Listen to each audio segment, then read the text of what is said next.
kind of reminded me of the second James Bond movie, maybe Quantum Solace, where Oh, they're trying to do those Jason Bourne quick cuts with the fight scenes and stuff like that. I saw people were upset about his he him tag.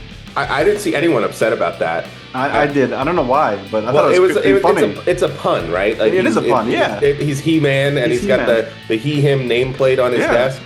I thought it was great. People were like flipping out. Like, what? I mean, I think they're clearly targeting their demographic, Gen X. That's like such a Gen X joke. It Like, is. they're going to find that joke to be funny. Yeah, that's what I assumed.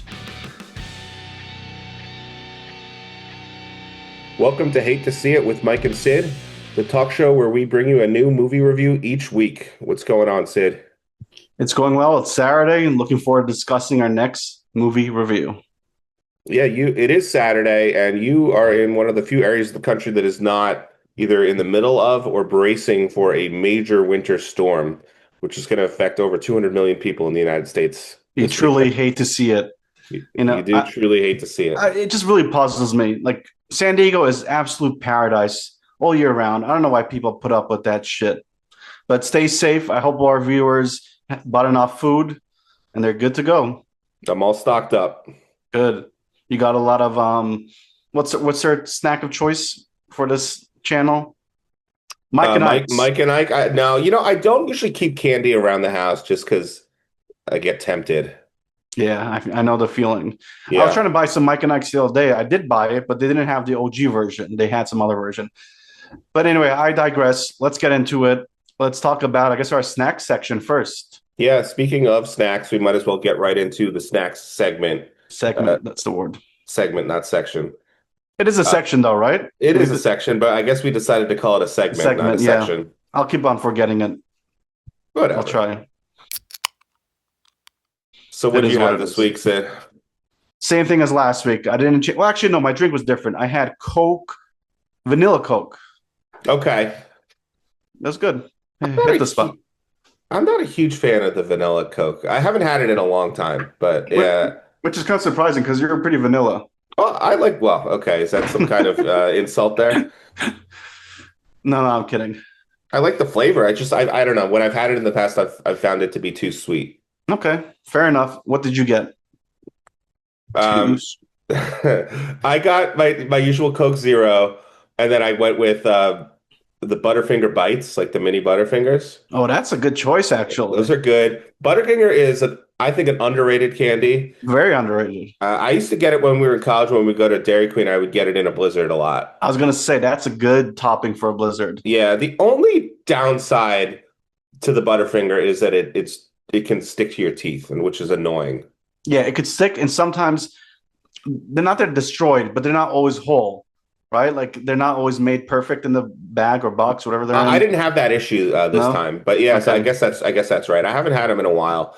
I saw earlier in the year, there was an advertisement for a special version of Butterfinger. It was like oh fuck, salted caramel Butterfinger. Yes. And then I went to look for it in the store, couldn't find it anywhere.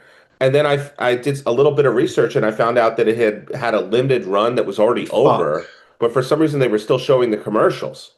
Yeah, I was actually looking for that. I looked at Amazon. I really wanted to. It sounded so good. Yeah, it would have been a fucking A+ snack. Yeah. Hopefully they bring it back. Well, since you're dealing with a winter storm, I may go to DQ today and get that Butterfinger Blizzard, just to spite you all. Well, I do go by a DQ. I'm going over to my parents' house after we record to just help them out with the storm, and then also we're just gonna watch some football games tomorrow. Are you going to help them, or they're going to help you? Well, it's it's a mutual. It's a family, right? Family helps each other out. But I do pass the DQ on the way over there, so I don't know. It's like 20 degrees out though. I'm not in the mood for DQ. Well, when there's a blizzard, get a blizzard. Yeah. That's the slogan, right? Yeah. So you didn't get the popcorn pass. I thought maybe we were going to get the popcorn pass. No, because you told me I had to go see the movie that night, right? For the deal. Yeah, but it's still a good deal without that. Yeah, no, maybe I will. We'll see. Right. I almost went to see a movie that night, and then I got tickets for the next night. So when did we record last? I forget. It was Monday. Yeah. So Monday I was going to go see Dead Man's Wire, like I was mentioning, to get that popcorn pass deal you're talking about, like the special deal before the Yeah. deal. And then I was so tired I didn't. Yeah, Then I remember. I bought tickets for Tuesday. I was gonna go see it on Tuesday, and then I was getting tired, so I'm trying to go see it tomorrow night. We'll see. Okay.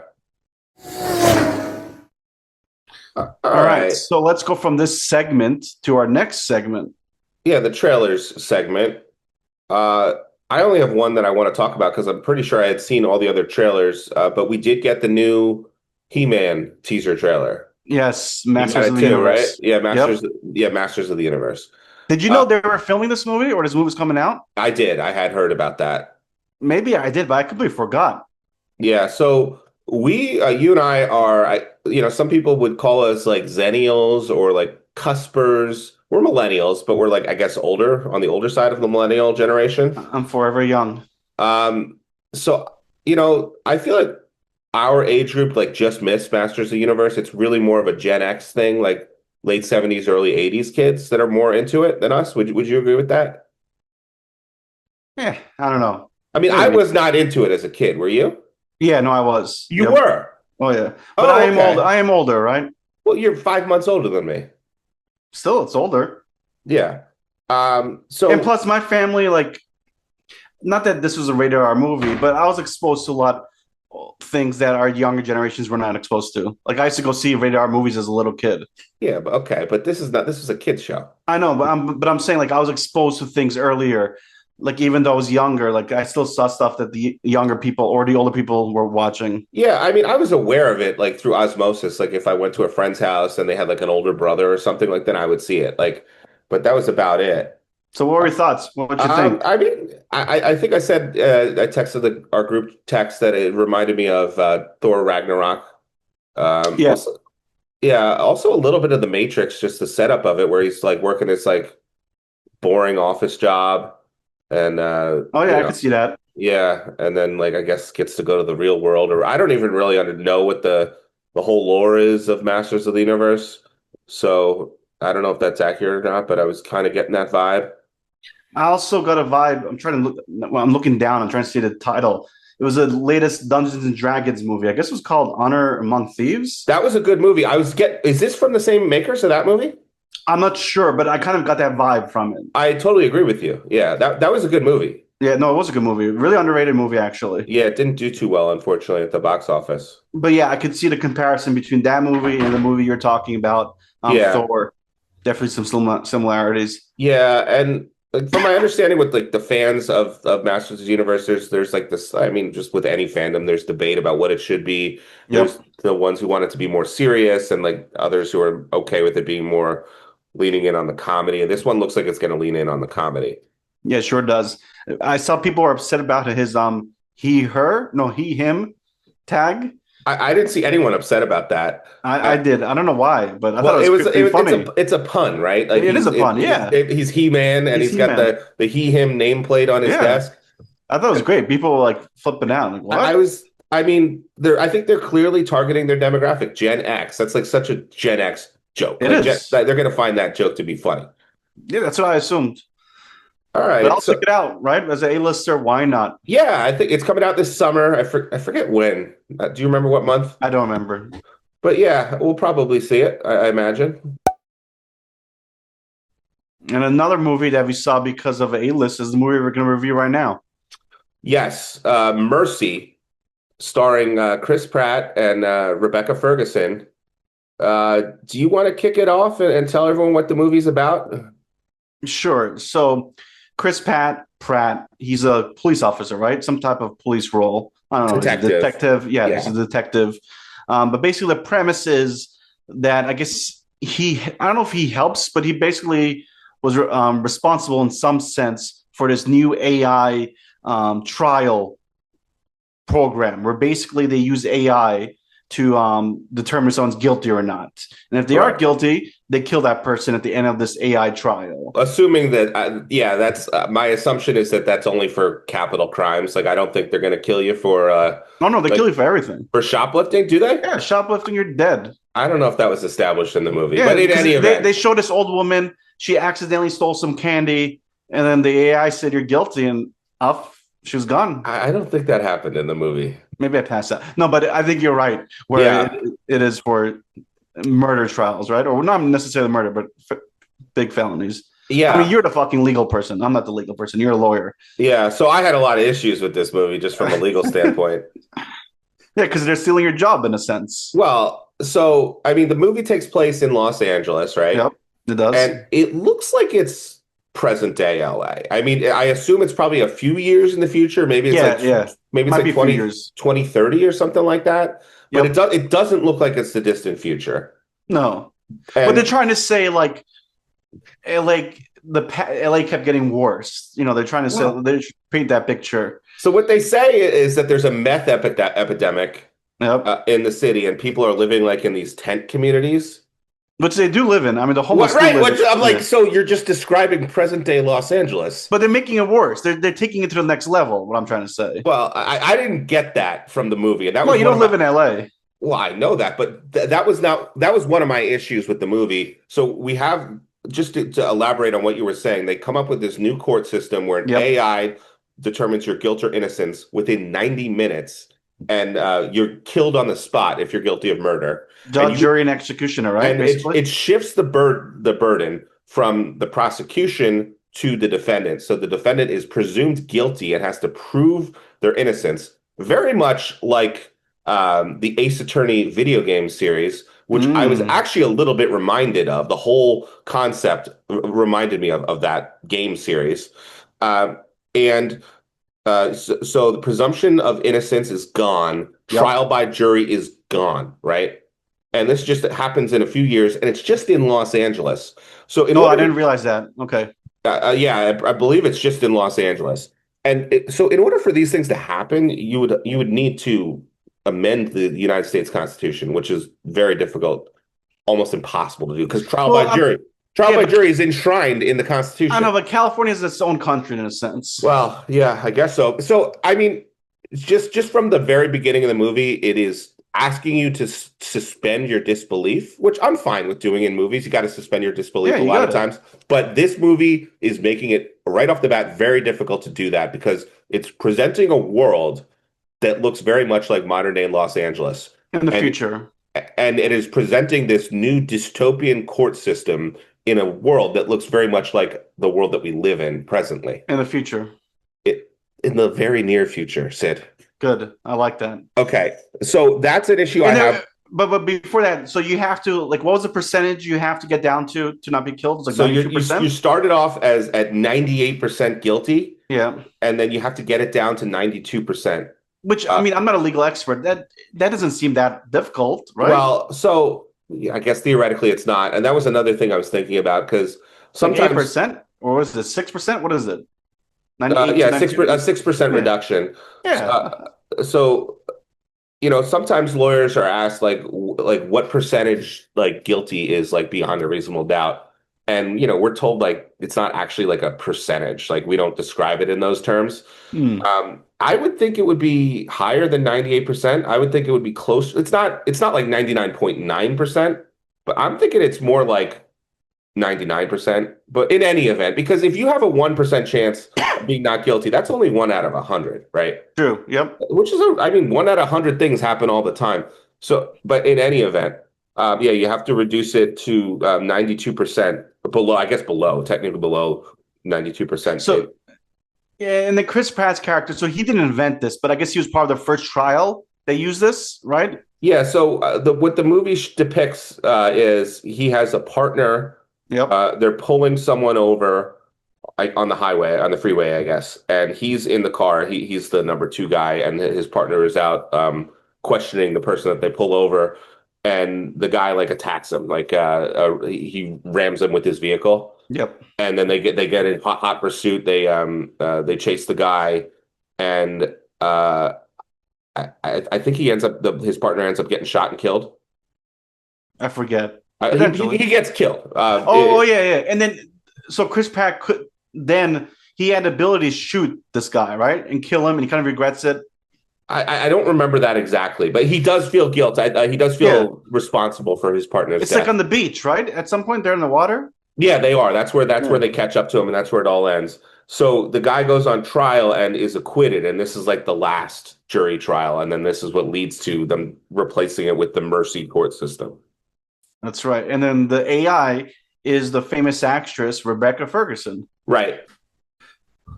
What'd you think of her choice, by the way, before we get into it? I mean, I think she's a good actress. I Yeah. mean, it's a strange role. I mean, I have a lot to say about this movie, surprisingly. So Chris Pratt, the movie starts out with he shows up in this mercy courtroom where he's just sitting in a chair. But it doesn't show up. He just wakes up. He wakes up, yeah, and he's Yeah. handcuffed to it, and he finds out that he's being put on trial for the murder of his wife, and he Yep. has no idea.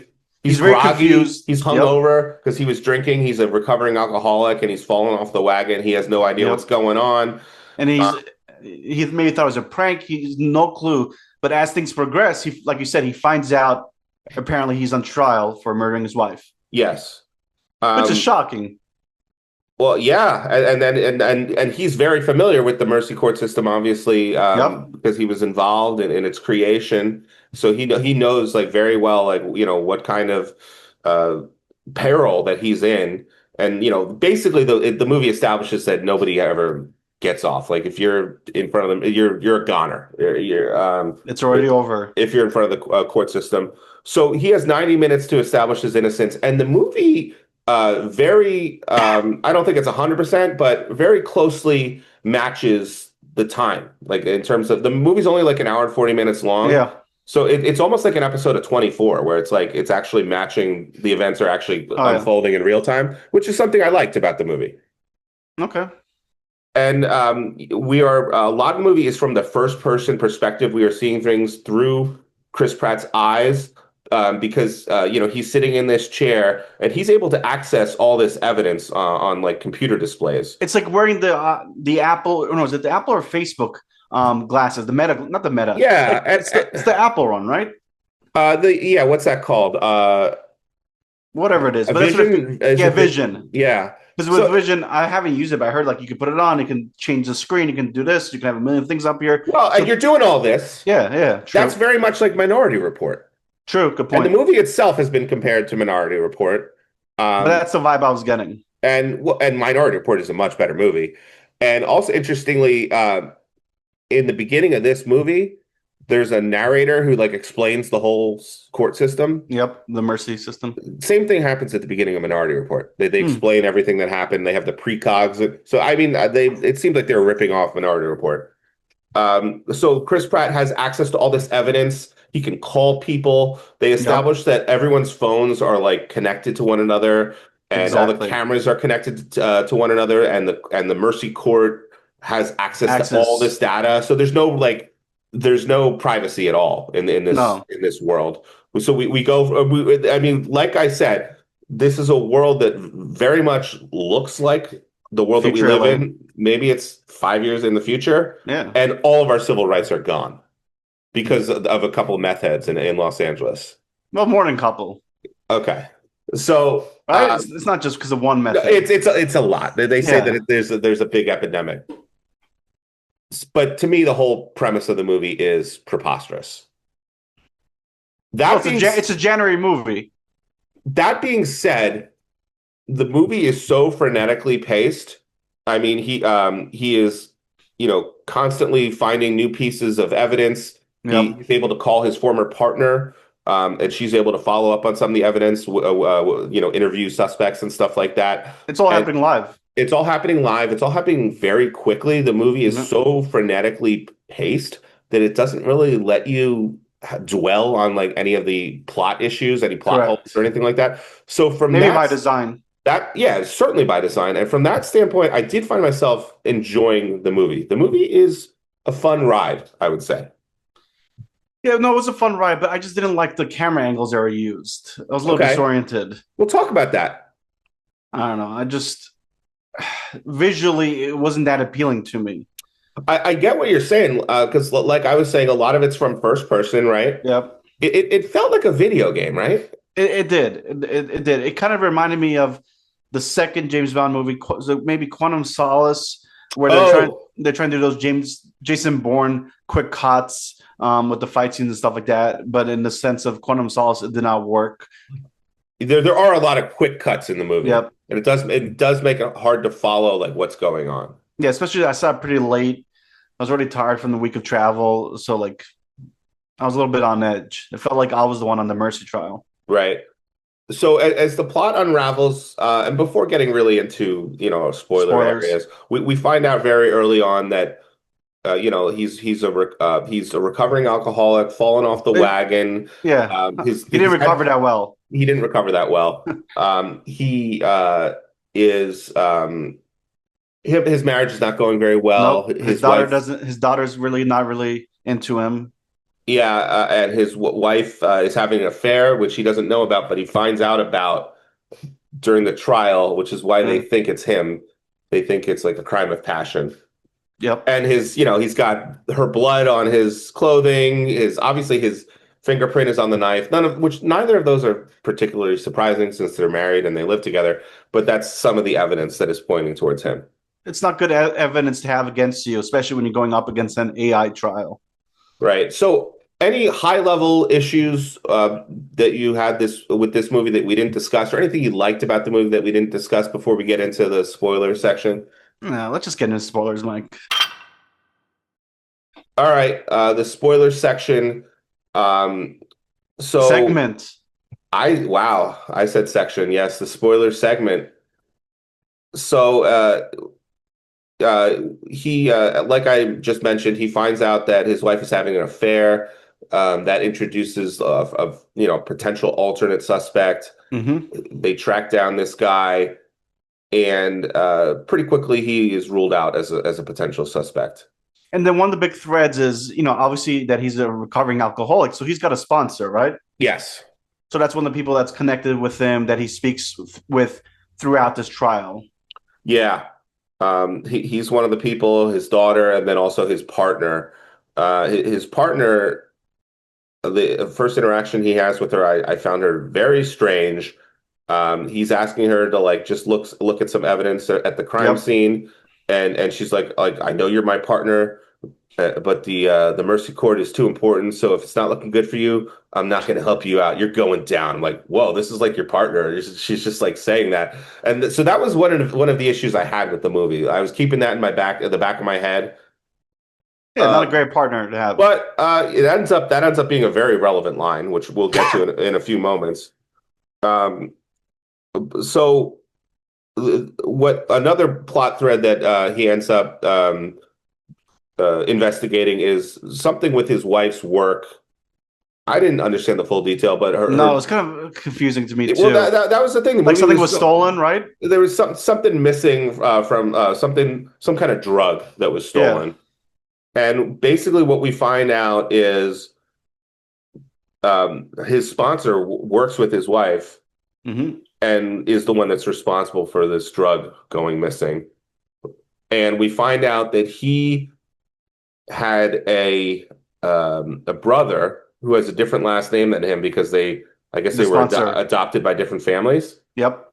And so this brother was convicted by the Mercy Court. I forget. You already went there. Yeah, is that okay? Yeah, why not? Am I skip? I mean, I know I'm skipping some things, No, that's good. but Let's get right into it. so he feels that his brother is innocent because he was on the phone with him, and he thinks he has an alibi for his brother. And Wait, did you say the brother was the first? oh yeah, you're right. I think he was the first person convicted by the Mercy Court. Correct. Yep. Um, And then Chris Pratt's partner was involved with yes, arresting him. correct. And we'll get to that in a moment.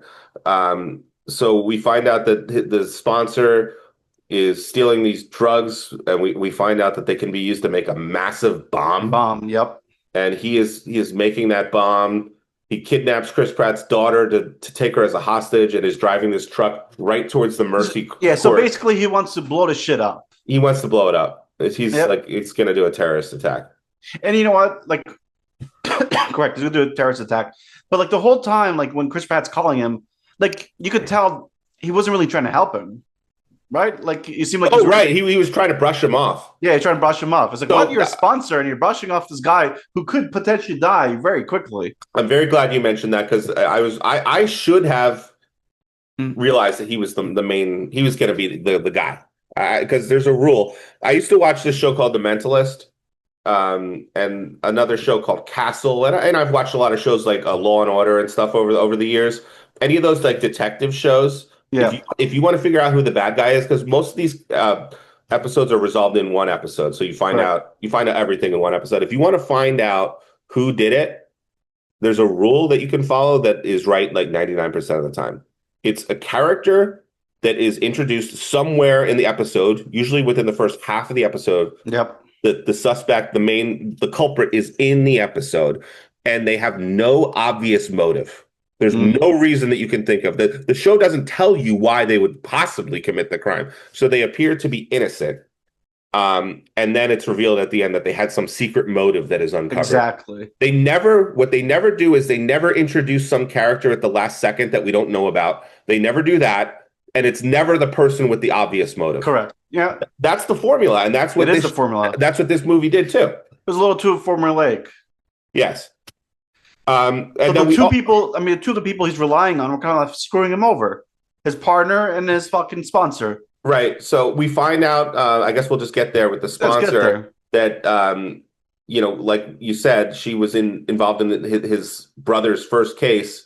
Yep. I don't recall the exact details, but she essentially planted some evidence to ensure that he would be found guilty, Or got rid of it. Maybe she got rid of it. or got rid of evidence. She did something like that. Because basically, she was seeing in the future, LA's going to shit, all Yeah, these drug addicts, and she's like, we need a mercy system to right, scare these people. right, So she right. knew like the first person that was on trial had to be convicted so that it would set a precedent that other people that would commit crimes before they committed them, they knew they'd be fucked if they got arrested because the mercy system would make it very difficult for them to be not guilty. Yes. And that first conversation that she has with Chris Pratt, she says, you're a detective. We can't make it. It can't. If a detective gets off, then nobody's gonna trust the system anymore. Yep. So she very much wants the mercy court system to succeed. Oh yeah. So anyway, the huge chase. He's driving the drug sponsor, alcohol sponsor, driving the truck with the guy's daughter to get to the mercy system to blow it up. Huge chase happens. Eventually, they crash into the building.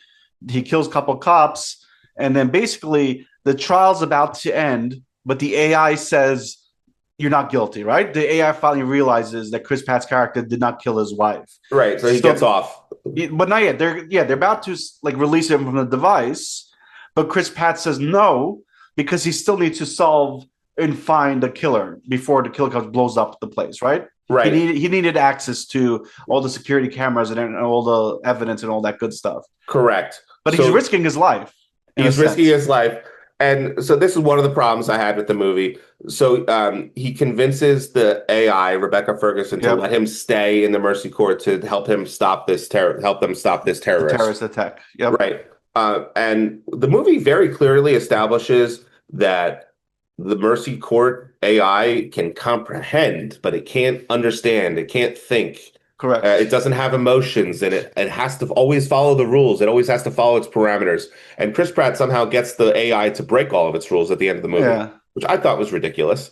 But But I feel like a lot of times with these AI movies, they do stuff like that. Right. And you start to you start to sense that the AI is becoming like self-aware, I guess. Yeah. Yep. And helps. There's a part of the movie where the police are driving this RC car underneath the truck, and they're going to blow it up so it doesn't reach the court system. Yep. But the AI sabotages it, stops that from happening. So the AI save his daughter. To save the daughter, exactly. So the AI starts like meddling in the case and stuff. Has a conscience all of a sudden. Even though the whole movie, the AI is perfectly fine with executing Chris Pratt if he can't prove his innocence in 90 minutes. And now they fell in love, right? They started having like a romantic feelings. It didn't go quite there, but I was not. I was bracing myself for that. Maybe that's in the sequel. And so up until this plot point, up until this change, it was having a good time with the movie, even though all the flaws of the movie that we've discussed, I was having fun with the movie. Then I really feel like with all these plot points at the end, it really jumped the shark, Yeah. and I was laughing out loud at certain parts of the movie. I wish I jotted it. I wish I could have jotted it down. There was this quote that Chris Pratt like says like right near the end of the movie, where I think he's talking to his partner, and his partner's like, "Well, what are we gonna do? All these people are gonna go about get away with all these crimes or something like that." And he's like, "It's not about that. It's about justice." And I'm like, "Oh my God!" I just started cracking up. I was like, it was comical. It was Oh yeah. farcical. But go back. Did you think he died? Did you think at the end he'd sacrifice himself by not getting out of the chair to save his daughter? So I'll tell you what I thought was going to happen and what I Okay. think should have happened, and it would have made this actually a better movie because they actually set this up in the movie. I don't know why they didn't go down this path. Uh, Earlier in the movie, Chris Pratt still he hasn't found out who the real culprit is, Yep. and since he doesn't have a memory of what happened because he got drunk Drunk.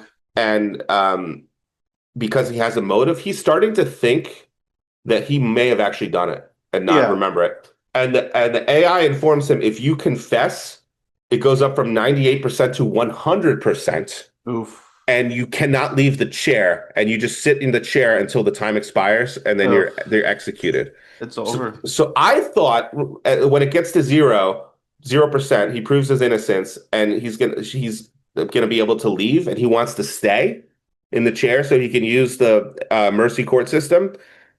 I thought she was going to say, "I can't let you stay. The trial's over." Then I thought he was going to say, "Well, I'm guilty. I did it," and that was going to lock him in. That he was going to confess Ah, to stay in the in the chair. chair. That would have been good. That would have been good, right? Because That would have been the great. movie sets that up as a Yeah. possibility, and then I would have gotten rid of the whole angle with his partner. I thought that was a stupid plot line, and I just would have made it about this guy who's trying to get revenge on the court system. I wouldn't have had the AI get a conscience or whatever. Yeah. I would have just had him in the chair, just using the tools that are available to him to stop this terrorist attack. Yeah. No, that'd been beautiful. It would have been a much more logical ending, and I think it would have been a better movie. Um, So this movie had a lot of the ingredients to be a better movie. it But at did. the end of the day, it felt like a movie that comes out in January. Yeah. So with all that said, why don't we just get into our Let's get verdict? into it. You go first this time. So as I was alluding to, Sid, I was having a fun time throughout most of the movie. Actually, I had a fun time through the entire movie because even when the movie got really bad at the end, I was Yeah. laughing. It was so bad it's good. So I was still having fun. But before that happened, I was actually prepared to give this movie a very qualified, love to see it 3-star rating because I was Wow. having a good time with it. But then the movie just went completely off the rails at the end, and it just really established itself as a bad movie. So I have to give it a hate to see it rating. Letterbox, it's going to be a 2-star review for me. I mean, this movie, as I said, it's got a preposterous premise, uh, and it gets really comical at the end. The ending is just totally absurd. That all that being said, this is an Amazon movie. It's going to be on Amazon Prime, I imagine, in short order. It doesn't outstay its welcome. It's only like an hour and 40 minutes, and it has a fast pace. If you like detective shows, like I mentioned, like Mentalist, Castle, Law and Order, if you're looking for something to do on a Friday night or a Saturday night, and this sounds fun to you, like a fun movie, even with all of the caveats that I've given, I would say go ahead and watch it on streaming. You're probably gonna have a good time Yeah. with it. So But this it's is a not a good streaming movie. movie. It's No, not a it's good not. It's movie. not a good movie. This is like you said. This should be a movie that only comes down to streaming. Yes. It should not be a movie that comes out in theaters.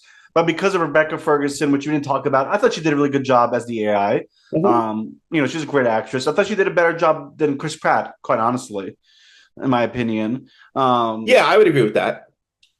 Again, they have Chris Pratt, who's supposed to be I don't know, he's not. Do you think he's a megastar or he's below megastar? Uh, I think he is a megastar just because of the franchises that he's associated with now with Marvel and Yeah. Jurassic World and Mario, Super Mario. So I do think he's on that level. Yeah, I And think even like the Lego movie. yeah, maybe he's just a little below, I think. I don't Yeah. think he's reached it, but he's right there. So that's why I think they would want to release this in the theaters because there's a big name attached to it. But this is purely a streaming movie, in my opinion. I totally agree with you there. I was very anxious watching it just because of the way the camera angles and all that stuff, the way they filmed it. Maybe if I watch it during the day, I won't be as anxious. I really wanted to give this a you truly hate to see it, but now I'm looking at the review score. I'm like, I can't give this less than 2 stars in the Okay. letterbox. So I give this a hate to see it, like yourself, 2 stars on a letterbox scale. Again, like I said many times, this is just a movie that you would see if you had A-list, right? Like I would have not gone out of my way to pay to see this movie, Yeah. but there was nothing else to see, so we saw it. Now, like I said, I was actually having enough fun with the movie that I was actually entertaining a love to see it Okay. rating. Were you ever at any point No, in the I movie? wasn't. You were never. Okay. No, So that's a little bit of a difference between me and you with the movie. Yeah, if we got to the same score at the end of the day, Yeah. I think it's weird. I think you went from higher to lower. I went from lower to higher, and we just ended Right. up in the same place Right. at the end of the day. But yeah, I was not a huge fan of this movie. Like you said, if you and I were writing this movie, I think we could have had a better plot. We could have corrected some of the plot holes throughout the film. Yeah. I think maybe, like I mentioned with those TV shows that I watch, maybe it's just I am kind of a fan of the genre, so Yeah. that might have helped me enjoy it a little bit more. And What you I said, did like, though, sorry to interrupt, what I did like is the whole AI aspect because a lot of our viewers have been commenting about our AI shorts, our AI pictures. You know, they really love it. They keep pushing for more of that content. Actually, they hate it. some people hate it. They hate it. They hate it. You know, the people are making jokes that because of you and I, the cost of RAM is going up. Well, fuck you. Well, so our 10-second videos are not contributing to the cost of RAM, to the cost of electricity. No. And the only reason we're doing it is really just to promote these episodes that we're putting out once a week. And because we get a kick out of it. We think it's funny. We think it's bad. Funny. It's AI slop. It's terrible. Yeah, we don't think it's like Academy Award-winning content. Right.